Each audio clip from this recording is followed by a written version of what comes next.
Okay, I have a special delivery, or I got it actually yesterday. So I ordered some stuff from the Rippaverse and I got my stuff in. I ordered some merch, and of course, I got the Ripazine. I wanted to get that, and I also got two issues of Yaira number one that I'm going to read and one that will not be opened. Why do I cover that? Why did I bring that up? What is so significant about this? And I'll tell you what it is. Excuse me for all my jumping around.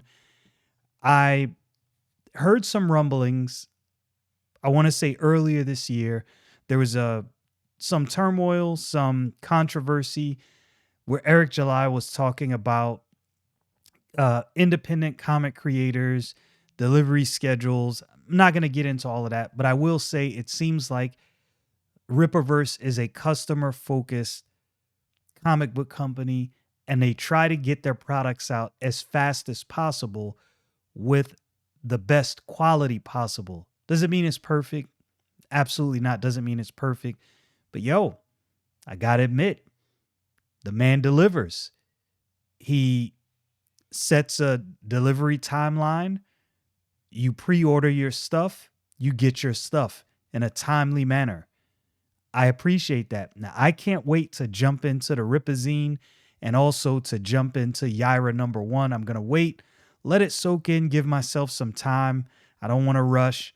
I'm gonna get home, Lord willing, later today. Sit down with the book, just let it soak in and permeate. See what's going on with Yaira. I really am excited about comic books in general because I think this is pushing the comic book space. You know how cell phones kind of push technology forward. Not that technology was necessarily stagnant, but cell phones move so fast that it almost forced technology to keep up and to progress. And I really enjoy this. This is a moment in the comic book space where I think the geeks have taken back the reins. You've had, I believe, corporate interests that saw it was a money grab, right? Like the geek space became a big thing. Corporate interests, they come in, they see we can make money here. They make some moves, do some things to make money. Is it necessarily what geeks want? Maybe not, but they can attract a broader audience. But in order to do that, they have to abandon the things that us geeks want. But yo, it seems like some of us have gotten older. There is more opportunity now. You go back 25, 30 years, there was no platform where geeks could talk about their stuff on a global stage. Now, with the internet being what it is, different platforms, whether it be YouTube, Rumble, BitChute, wherever, you can upload your videos. You can talk about geek stuff. You can become really popular talking about geek stuff if people appreciate what you say. And I think this is a wonderful thing. I think what it does is at some point, like let's say if you owned a company that sold widgets, you took your customers for granted. You thought, well, I'm the only one selling widgets. They got to come to me. Maybe there's one more competitor. We're the largest. We're doing what we do. They can't go anywhere else. Well, now there's an environment where this other guy comes in and now he's doing a better job and he's actually paying attention to what the customers want. That's going to force you to step your game up because now you got to contend with the fact that if you don't give fans, i.e., customers, what they want, they will go where they do receive what they want. And right now, I will say for me personally, this is not for everyone. The Rippaverse is providing what I want from comic books. I briefly looked through this Ripazine. I haven't read, through the entire thing. And I tell you the one thing I like, they have an artist corner where one of their creators, Igor, which I've corresponded with in short form on X. Super nice dude. I've seen him on some of Eric July's streams, talking. I believe he's Brazilian, if I'm not mistaken.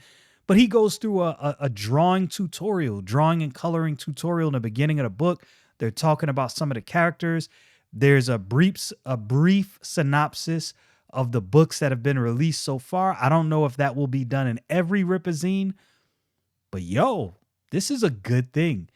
It feels like a throwback to the height of the comic book era, the golden age of comic books, where most people will, argue about what that golden age is exactly. Let's just say, let's go from, I don't know, 70s, 80s, and early 90s. Maybe some people will argue about that, but it seems like there is a return to fan focus and more quality content focus. That's what I'm getting from the Rippaverse. And look, I think it's spreading. You can tell me I'm wrong. I understand everybody has their opinions. I think Marvel and DC, but Marvel primarily, I'll say, the video I covered the other day with the Ultimate Spider-Man and Ultimate Black Panther and what they're doing there with the story driven focus on what's going on, content that's good, quality art, quality story. I think Marvel and DC are paying attention to the independent space, seeing what independent creators are bringing, and they know if they don't keep up, they will be outdone at some point. Nobody stays on the top of the hill forever. And they may actually be aiding in their removal from the top of the hill. So maybe this is a good thing for the comic book space across the board. I would argue that it is. Competition is always good for the customer in the long run.